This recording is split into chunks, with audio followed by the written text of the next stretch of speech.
Hi everyone, welcome to 2021. I know it's been a little while since you've heard from me, but I thought this was as good a time as any to drop by and say hello, pour us a drink, and answer some of your more burning questions, or at least the questions that I've been asked more than any other questions in particular. And because I, for the second time, didn't write down any of your names who asked me these questions mostly, I'm just going to sub them out for existing famous game developers and maybe just share some thoughts and insights that I might have rattling around in my brain as I'm talking on. So let's see, where should we start? Okay, John Carmack asks, why do you use the name underscore? And that's a damn good question, John.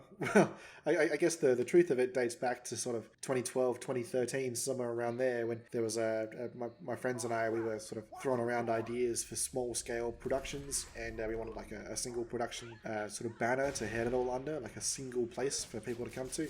Kind of an old school way of thinking about things now, but we ended up with the name underscore based on an old like Quake clan from even earlier, like 2006, 7, somewhere way back. And time went on, people moved on, and I was left with this YouTube channel called Underscore, and I liked the name and I liked the branding that I made for it, so I just decided to roll with it. Decided to keep going. That's really all there is to it. There's no secret meaning behind the name or anything. It's just a cool name for a channel, that's all. John Ramiro asks, is Daybreak still in production? Another good question, because I've been a little quiet on that lately, and the reason for this is because there's been some movement on it. I'm not personally doing a lot of development hours in the last year or so, and I regret that, but things sort of got ahead of me. I mean, when I started working on Daybreak, I was in full-on freelance mode, where like every minute that I wasn't working on paying work was a dollar that I was losing. If you can understand me, those that are working freelance will totally relate. So back then, I could budget a day of my week to work on Daybreak, and that was when production was going very quickly and I was making lots of gains. But then, I got a full-time gig and got a new relationship. I moved house.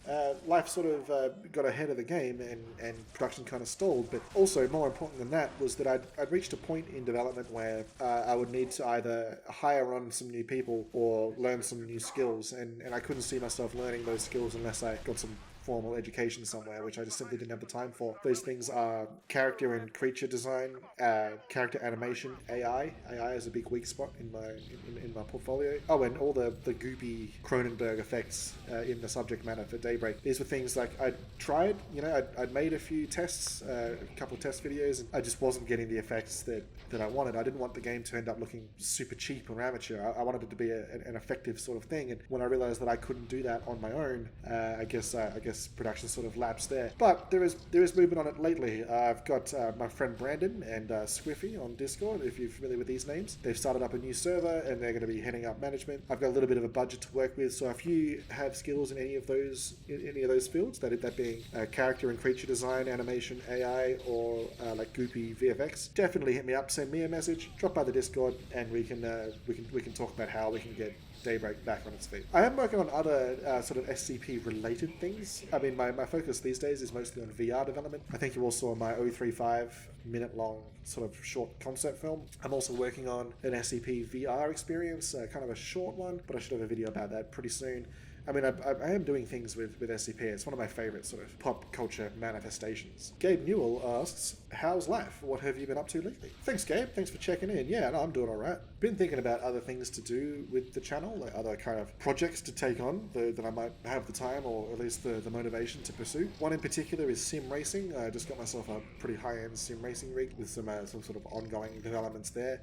I planned out a few videos in that kind of regard, because I'm actually a big fan of how footage recorded in VR, like racing footage in VR, looks on a 2D screen. I think it's really immersive. It's actually quite attractive footage. So I think, I don't know, maybe you guys might like that. Just stay tuned. I might post a test video in the next day or two. Chris Taylor, legend, asks, what was your favorite game of 2020? Decent question. There's been a few titles. There's been a couple bombs. I actually really enjoyed Cyberpunk. I think I'm one of the few people that actually got it on launch day and didn't have a lot to complain about. I mean, there were bugs, and the bugs that I experienced were, I mean, a couple of them were quite game-breaking, but I mean, overall, the game was quite fun to play, and it ran fairly well. I mean, we can't expect... I mean, the project had massive scope. I mean, I don't know what anyone expected from a game that's been delayed 3-4 times. But anyway, I've had to pick a favorite. Doom Eternal. I really, really like Doom Eternal. That was a phenomenal title. I'm going to include Borderlands 3 because that came out on Steam this year, or rather last year, around April, I think it was. Excellent game. Really, really enjoyed it. Another high point is Half-Life Alyx. I think that really sets the bar for modern VR moving forward. I think every decent story-based VR title will be compared to Half-Life Alyx going on. But as for a singular, like, number one favorite, well, I think the highlight of my gaming year has actually been the Master Chief Collection, the Halo collection on Steam. It's been rolling on, like a game came out every couple months, and whenever it did, I'd always stay up all night and I'd play it all through, and then I'd play it through again on Legendary. I mean, the Halo series, I've always been a PC kind of guy, but I did have an Xbox back in the day, and Halo was one of the first sort of console shooters that I played, so definitely worth checking out, definitely worth the purchase. Can't recommend it enough. Amy Hennig asks, will you continue the FPS series? Look, love to. This sort of connects back to what I was saying about Daybreak. I mean, there's just not enough hours of the day for a lot of the things that I'd like to pursue. For what it's worth, though, I have planned out a few sequels to the FPS series, although the next one in line, I was going to sort of redo the ammo system and do weapon damage and some target shooting. I think I need to sort of rethink how the whole like weapon drop and pickup system works, because there's some problems there. You all probably mentioned the bug where you can empty the clip, drop the weapon, pick it up and it's full again. I mean, that one's a very simple one to fix short term, like a band-aid fix, but I think that sort of system needs a bit of a rethink. Also on the agenda were grenades, shotgun, ladders, a couple of the bits and pieces there, but the short answer is yeah, I'd really like to continue that. In fact, Vlox on YouTube, he recently got in touch with me. He said he's been working on a game using my FPS shooting videos, which I really love. I love it when you guys make things based on my videos and then tell me about it. I'd encourage everyone to do that. If you've made something from one of my videos, let me know. Send me some screenshots, send me a video. I need to make like a community roundup or something. I'll give you some free attention. Randy Pitchford asks, what software besides UE4 do you use? Well, for game development and like 3D art and that kind of thing, my wheelhouse is very industry standard. I use Autodesk Maya and Adobe Photoshop. And I'd recommend you all do as well, because it puts you on common ground with existing professionals. And it also, it's a way straight into the industry. You can put on your resume, yes, I'm familiar with Photoshop, yes, I'm familiar with Maya, and you can get straight into it. I did try and learn Blender, and that got a lot easier when I found that Maya config plugin for Blender, so I can kind of sort of fake it in Blender a little bit, which actually came in handy in my day job because we use 3ds Max in the studio, whereas my specialty is in Maya. So if I can use Blender, which is a free app, and sort of wing it with a Maya config, that helps me along quite well. For other things like well, for like normal map production, I quite like XNormal still. There's a little free app called Njob if I want to just bust one out. A little Unity program actually called Materialize. I'll put a link down to that in the description. You can make an entire texture set based off one single diffuse, and it's free. Definitely worth a look. I'll put a link to that down below. Kim Swift asks, can you join my team or can you help me make my game? I get this one a lot. Like, people will send me a message saying that they have this great idea and they need some people to help on it. And look, if we're up to me, man, if there was the time for it, if there was the money for it, then I would definitely help each and every one of you work on your dream game. Honestly, I really would.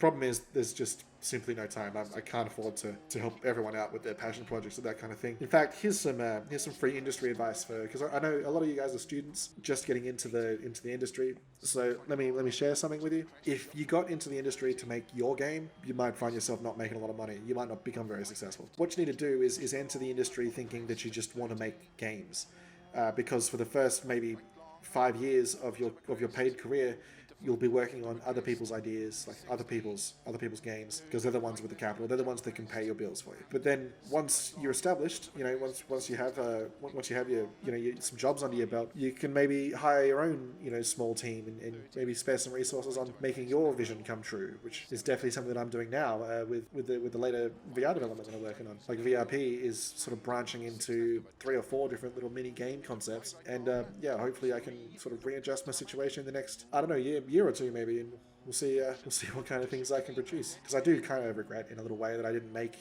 enough games last year. Didn't take on a lot of like gaming jobs. I took a lot of high paying work, but none that really tickled that creative itch, But now I'm working on some stuff that I'm really passionate about. So yeah, we'll see what the future holds. That's all. We just gotta stay true to the path, keep doing what you're doing, never give up. I think that's the best advice I can give anyone moving into this industry. And with that, it feels like a decent sort of natural stopping point, so I might leave you all there. Thanks for making it this far. I know it's probably a bit of a grind trying to make it through a simple sort of Q&A video, but thought it'd been a while and didn't want to just keep dropping tutorials on you without touching base and letting you guys know what I'm up to. If you have any thoughts, if you have any other comments, please feel free to leave them in the section below. And I guess I'll catch you in the next one. I'll try and have a tutorial out for you guys. If not tomorrow, then the following day. But very, very soon. It'll be business as normal as soon as I can.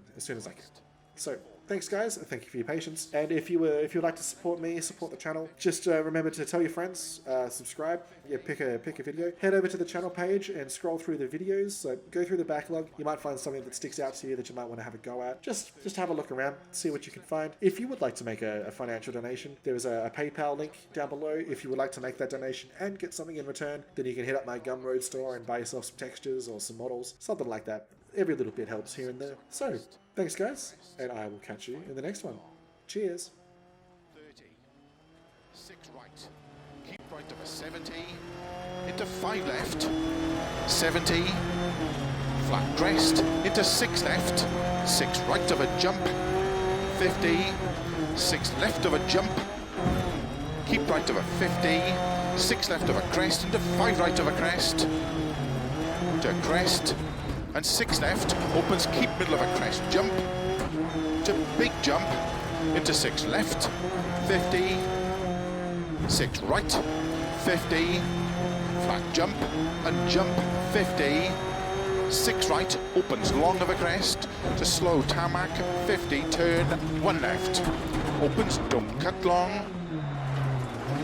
160, don't cut 2 right around bail, 50,